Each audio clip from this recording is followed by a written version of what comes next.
Hace más de 2 años, la última vez que yo recuerde que el New York Times puso en portada un tema de México, un tema de este tipo fue cuando desaparecieron a los muchachos de Ayotzinapa. Posteriormente, pues en la sección de América Latina sí salen artículos, pero ahora acaba de aparecer en el New York Times, estamos hablando del periódico más importante e influyente del mundo. Acaba de aparecer un artículo en relación a el asesinato de periodistas en México. Está en portada tanto en la edición en inglés como en la edición en español, tanto en el de papel que circula en Estados Unidos como en el electrónico que está en la página de newyorktimes.com. Es de llamar la atención esto. Este es el artículo. Es muy fácil matar periodistas, la crisis de la libertad de expresión en México. Y pues yo no sé qué cara vaya a poner el gobierno cuando tenga que referirse a esto, porque indudablemente le van a preguntar qué le parece que se le haya dado una portada a México tratando este tema. El artículo es bueno, es un poco largo, pero creo que vale la pena compartirlo todo. Tierra Blanca, México. Las llamadas son cada vez más frecuentes. Hallaron otro cuerpo desmembrado, con la ropa hecha jirones, con herida de bala. El teléfono suena de día, a la medianoche y a la madrugada. Los colegas se reúnen de inmediato para rendirle honores. Sus fotografías y mensajes son un testimonio sombrío de otro periodista que murió aquí, en el estado de Veracruz, al este de México, el lugar más peligroso para ejercer el periodismo en todo el hemisferio occidental. Ya tiene rato que hemos estado viviendo en este infierno, cuenta el periodista Octavio Bravo mientras mira fijamente el ataúd de un colega muerto a balazos el año pasado. No te imaginas la impotencia, la frustración que sentimos. México es uno de los peores países en el mundo para ejercer el periodismo. Hasta la fecha hay registro de 104 periodistas asesinados desde el año 2000 y otros 25 están desaparecidos y se cree muertos. En la lista de los lugares más mortíferos para ser reportero, México está ubicado entre Afganistán, un país devastado por la guerra, y Somalia, categorizado como estado fallido. El año pasado fueron asesinados 11 periodistas mexicanos, la mayor cifra durante este siglo. Hay pocas esperanzas de que la situación cambie en 2017. Marzo ya fue el peor mes desde que hay registros según los datos del capítulo local de Artículo 19, grupo que monitorea la violencia contra la prensa en todo el mundo. 7 periodistas fueron baleados en todo el país en marzo y 3 de ellos murieron. Fueron asesinados afuera de sus casas, sentados en sus autos, saliendo de un restaurante o mientras hacían un reportaje por hombres armados que desaparecieron sin dejar rastro. Los motivos detrás de los asesinatos varían. Hay matones de cárteles del narcotráfico molestos por una cobertura audaz en su contra.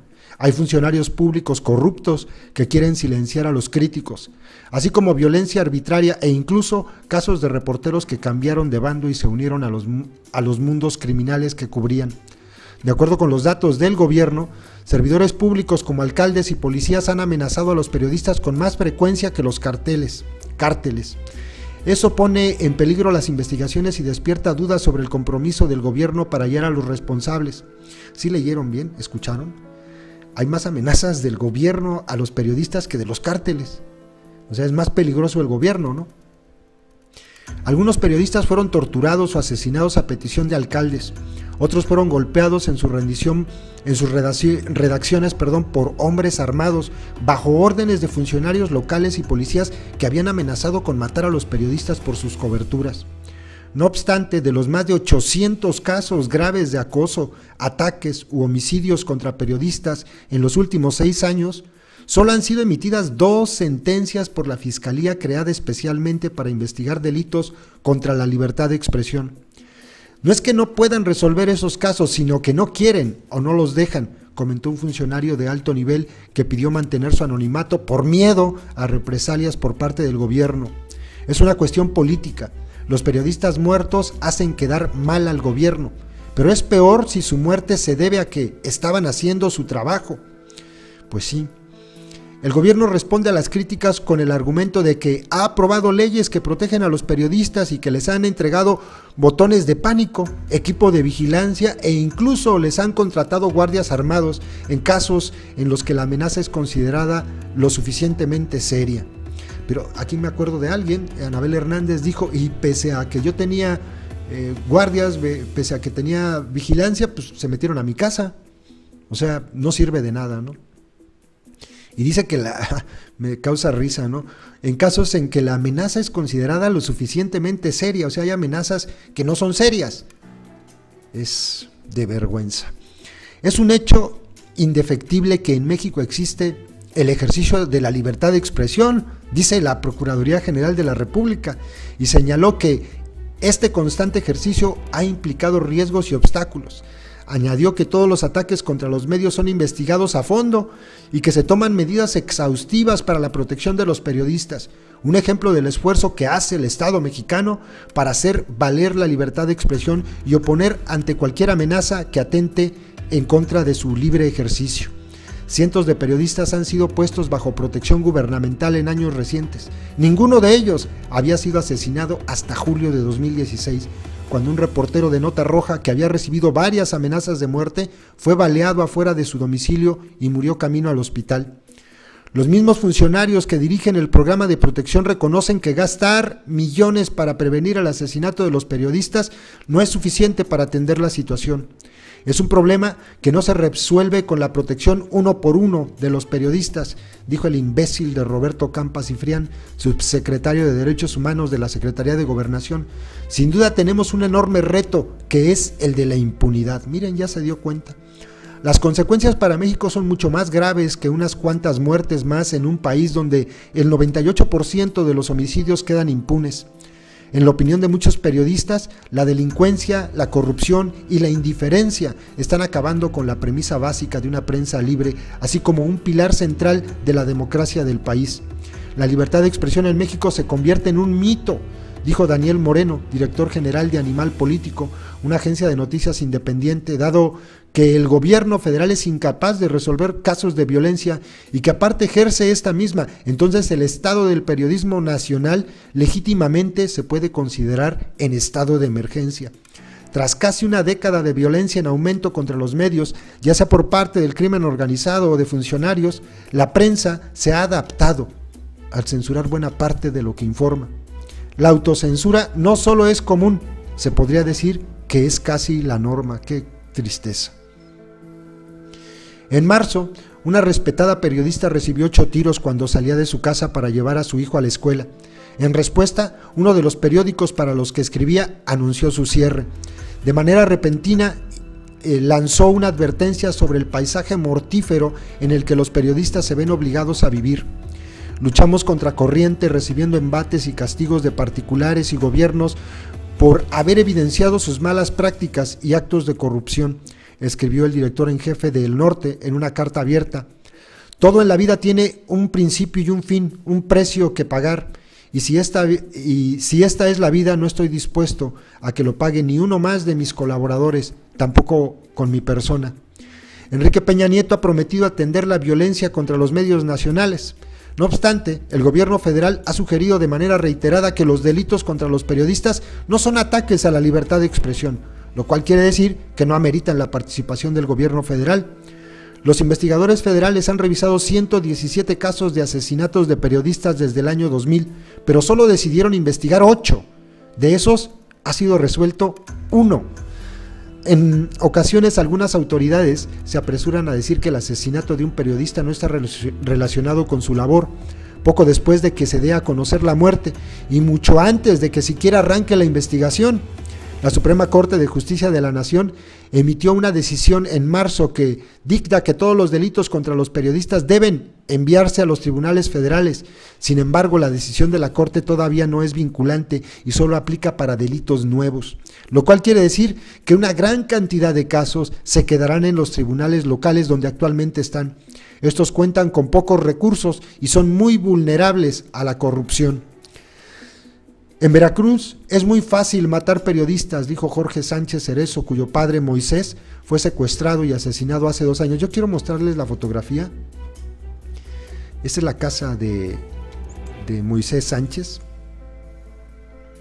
al que el delincuente Javier Duarte primero dijo, no, pues no es periodista porque trabajaba en un taxi, y después dijo que seguramente estaba metido en el crimen organizado, ¿no? Lo clásico. Yo no puedo entender cómo alguien que vivía de manera tan sencilla, de una forma tan humilde, pudiera tener nexos con el crimen organizado. Pues cómo le hacía, ¿no? ¿Qué le hacía a las ganancias jugosas? Esta es la casa de Moisés, ahí están sus fotografías. Y su hijo, acuérdense, su hijo está también amenazado por buscar justicia para su papá. Moisés Sánchez Cerezo fue secuestrado y asesinado hace 2 años. Fue editor del periódico La Unión por más de una década, aunque a decir de su familia, el peligro llegó hasta que comenzó a escribir notas sobre el desvío de fondos por parte de un alcalde local en una zona que se había tornado cada vez más violenta. En enero de 2015, hombres armados irrumpieron en la casa de Sánchez y lo sacaron a rastras ante la mirada impotente de su familia. Días más tarde su cuerpo fue encontrado destazado y los restos metidos en 3 bolsas de basura negras.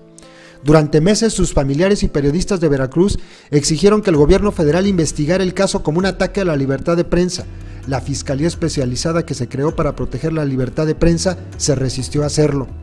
No pudimos encontrar ni una sola prueba que sustentara esa afirmación, dijo Ricardo Celso Nájera Herrera, el titular de la Fiscalía Especial para la Atención de Delitos Cometidos contra la Libertad de Expresión. La negativa dejó atónita a la familia de Sánchez, ya que los funcionarios en Veracruz habían obtenido pruebas de que el asesinato se había dado por fines políticos. Un guardaespaldas del alcalde de la localidad veracruzana Medellín de Bravo admitió que su jefe le había ordenado secuestrar y asesinar a Sánchez, y sin embargo la fiscalía dijo que no. Por supuesto que este caso está relacionado con su periodismo, aseveró Luis Ángel Bravo Contreras, el que está ahora en la cárcel, ex procurador estatal de Veracruz a finales del año pasado. El gobierno federal aceptó tomar el caso después de que la familia ejerció presión de manera constante y presentó una demanda legal. Durante los casi 2 años que transcurrieron de por medio, fue capturado uno de los 6 principales sospechosos y el exalcalde se dio a la fuga. Al igual que decenas de periodistas entrevistados en Veracruz, la familia de Sánchez tiene pocas esperanzas de que se vaya a hacer justicia. Para ellos, las muertes de periodistas caen en el cementerio de la impunidad que acompaña a la mayoría de los homicidios en México. Lo único que podemos hacer, dijo Jorge Sánchez, quien ha seguido publicando en el periódico de su padre, es escándalo. El 28 de abril, por 5ª ocasión, los reporteros en la capital veracruzana, Jalapa, rindieron honor a su colega asesinada Regina Martínez. Usualmente ponen una placa en la plaza del centro de la ciudad, la cual renombran Plaza Regina Martínez. Los últimos 4 años que lo han hecho, la placa ha sido quitada por el gobierno. Tal vez no haya otro caso más simbólico de la lucha de los periodistas mexicanos en Veracruz que la de Martínez, corresponsal de Proceso. Un baluarte del periodismo independiente y una revista que históricamente ha tenido una postura crítica hacia el gobierno a nivel local y nacional. Sus reporteros lo han pagado caro. Se encuentran entre los más amenazados, no solo en Veracruz, sino todo el país. Martínez, una reportera aguerrida con más de 20 años de experiencia, era vista como el ejemplo de una periodista seria, que no tenía miedo de cubrir los problemas más críticos de su tiempo, en especial los del nexo entre delincuencia y la política. Fue hallada en el piso de su baño tras ser golpeada y estrangulada la noche del 28 de abril de 2012. Un día después de que se publicaran artículos suyos, uno sobre la misteriosa muerte de un político y otro sobre el arresto de 9 policías que trabajaban para narcotraficantes. La muerte conmocionó al país. Los periodistas aquí son al mismo tiempo investigadores, cronísticas y víctimas de la violencia y la corrupción desatada por la guerra contra el narcotráfico. Algunos reporteros incluso han llegado a ser partícipes. Varios de los que viven en estados donde no impera la ley admiten que han aceptado dinero de los cárteles a cambio de cambiar sus coberturas. No me siento bien ni orgulloso de aceptar su dinero, confesó un reportero de Veracruz que pidió mantener su anonimato por miedo a represalias de los cárteles. Pero una vez que lo haces, ya no hay vuelta atrás. Los colegas dicen que Martínez era intachable, una periodista aguerrida y respetada. Si pudieron matarla a ella, entonces nadie está a salvo. La revista para la que trabajaba Proceso exigió una investigación minuciosa y que se le diera acceso a los archivos del caso para asegurarse de que las autoridades lo estaban tomando en serio. El gobierno aceptó y, según periodistas y exfuncionarios, de inmediato fueron evidentes las deficiencias de la investigación. Del lugar de los hechos habían desaparecido evidencia como botellas de cerveza vacías junto con rastros de ADN, ya sea a propósito o por una labor policial pobre. Los investigadores federales que llegaron para brindar asistencia no tenían casi nada con qué trabajar debido a ese manejo inadecuado de la escena del crimen. Jorge Carrasco, el reportero de Proceso que cubría la investigación, comenzó a recibir amenazas de muerte, por lo cual tuvo que ser puesto bajo protección las 24 horas del día. Ello limitó su capacidad de darle seguimiento al caso. La versión oficial de lo sucedido decepcionó al gremio. Las autoridades dijeron que el asesinato no estaba relacionado con la profesión de Martínez, sino que uno de los hombres que la mató presuntamente tenía una relación sentimental con ella y que se trató de un robo frustrado. El sospechoso se dio a la fuga y fue detenido su cuñado, un hombre analfabeta, acusado de ser cómplice. El hombre confesó, pero meses más tarde, durante una audiencia pública, declaró ante el tribunal que había confesado bajo tortura, lo que provocó que el juez anulara su sentencia. La condena fue impuesta de nuevo por el Tribunal Superior de Justicia de Veracruz. Pero los periodistas veracruzanos están devastados al sentir que nunca se sabría la verdad detrás de la muerte de Martínez. Las autoridades anunciaron que el caso estaba cerrado. Había una última opción: denunciar el caso ante la Comisión Interamericana de los Derechos Humanos, que tiene autoridad para iniciar investigaciones cuando se han agotado todas las instancias del sistema judicial del país.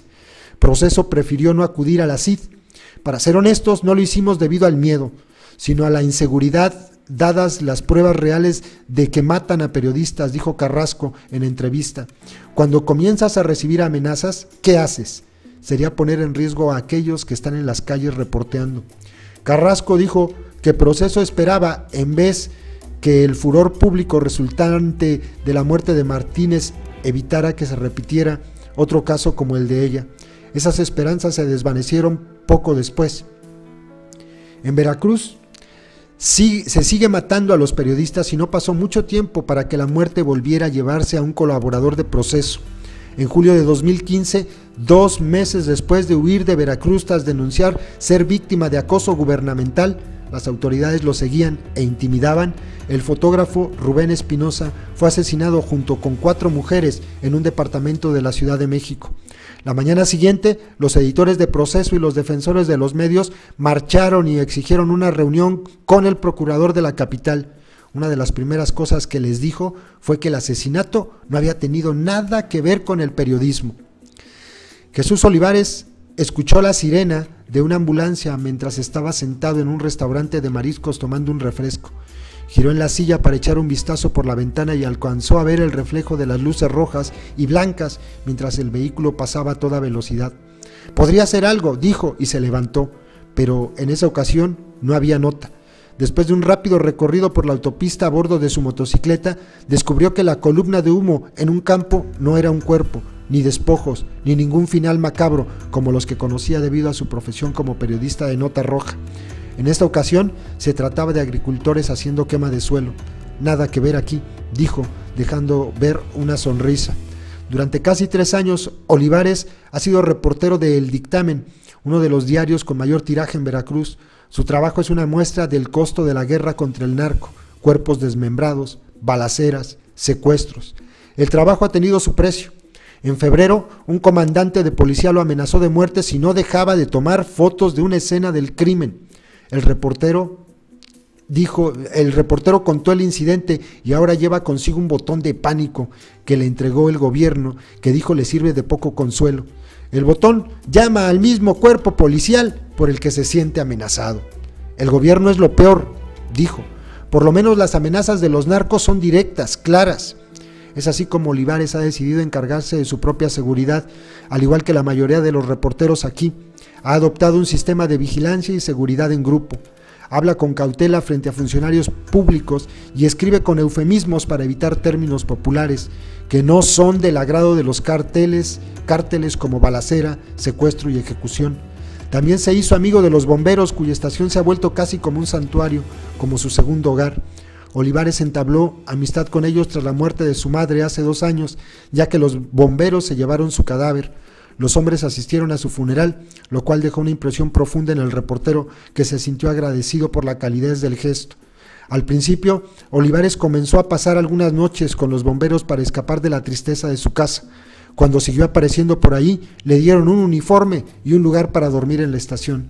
Sin embargo, una vez más las amenazas sus visitas fueron más útiles de lo que había imaginado. El lugar se convirtió en un santuario, ya que estaba rodeado de defensores bien entrenados en todo momento. Estos días se pone el uniforme y acompaña a los bomberos, ayudando cuando más puede, mientras toma notas para sus reportajes. Le gusta la idea de vestirse con el uniforme cuando el deber llama.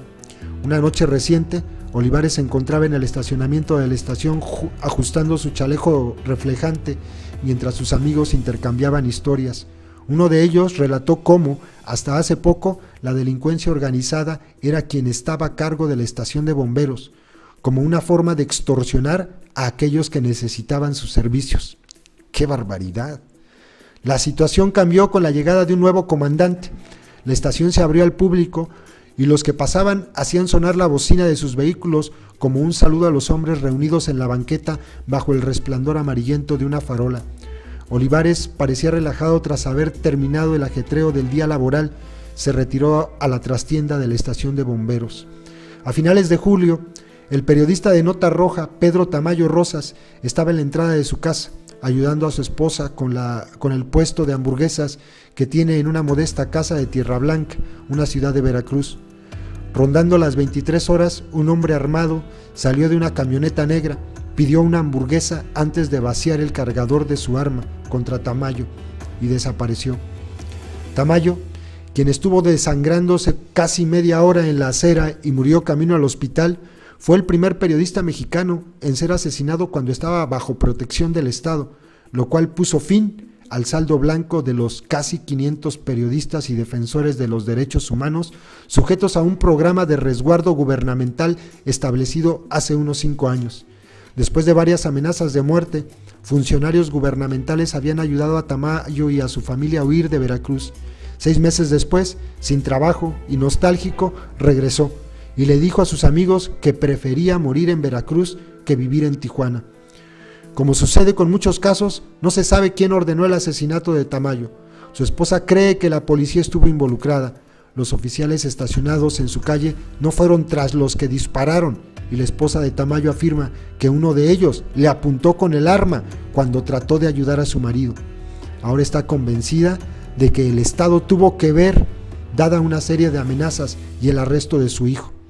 Los amigos del reportero piensan que los cárteles estuvieron involucrados. De acuerdo con personas cercanas, Tamayo estaba revelando información sobre el robo de gasolina en su tierra natal y sus alrededores. El hecho de que puedan ser responsables del homicidio, el gobierno y la delincuencia organizada, o ambos, refleja la crisis existencial a la que se enfrentan los reporteros en México. La situación no acabó con la muerte de Tamayo, al menos no para su familia. Su esposa Alicia Blanco Beiza informó a sus abogados y a las autoridades estatales encargadas de proteger a los periodistas que había sido amenazada en varias ocasiones por funcionarios de Tierra Blanca, incluso en el día del funeral de su esposo.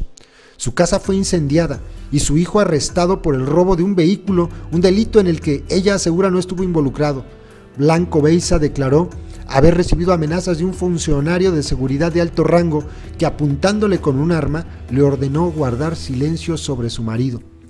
El caso por homicidio está en un punto muerto, de acuerdo con los abogados de la familia. En una reunión reciente en la Procuraduría Estatal, estos le solicitaron al fiscal que incluyera el ataque, el incendio y el arresto de su hijo en el mismo caso. El fiscal se negó, considerando que todos eran episodios inconexos y que no estaban relacionados con el homicidio de Tamayo, según dijo la gente que estuvo presente en dichas reuniones. Entonces reviró la pregunta a Blanco Beiza, preguntándole por qué no había denunciado los hechos formalmente ante las autoridades. Lo hice, contestó Blanco Beiza, quien aseguró que fue a las oficinas gubernamentales correspondientes a presentar las denuncias. Se negaron a registrarlas. Sus abogados, que trabajan para el Grupo de Defensa de Derechos de los Periodistas, artículo 19, ahora están preocupados por la seguridad de la viuda. Dicen que las denuncias de acoso contra funcionarios públicos son una maniobra mortal en Tierra Blanca, un lugar especialmente mortífero en un estado especialmente mortífero. Este es uno de los casos más emblemáticos, dijo Eric Monterrosas, abogado de Artículo 19. Y como en muchos de estos casos, añadió, los homicidas de Tamayo siguen libres. Este es el reportaje que presenta el New York Times. Qué terrible situación. Ninguno de los casos resueltos. El caso de Pedro Tamayo. A mí me llama mucho la atención también el caso de Moisés Sánchez. El de Regina Martínez, que es un ícono sobre lo que está pasando en México. Y me acuerdo cómo salió el delincuente Javier Duarte a decir que había sido un crimen pasional, cuando queda perfectamente claro que fue por denunciar a sus asquerosos funcionarios públicos. Y aquí está el caso de Moisés, a quien implicaban en el crimen organizado, al que dijo Duarte, ese no es ni periodista, trabajaba en un taxi. Eso fue lo que dijo el delincuente Duarte. Wow, pues me sorprendió mucho que volviera a aparecer México. México no es portada en el Times a menos que se trate de estos casos. Nada bueno se publica en el New York Times sobre México. Y pues nuevamente nos regalan una portada en 2017. Saludos, compas.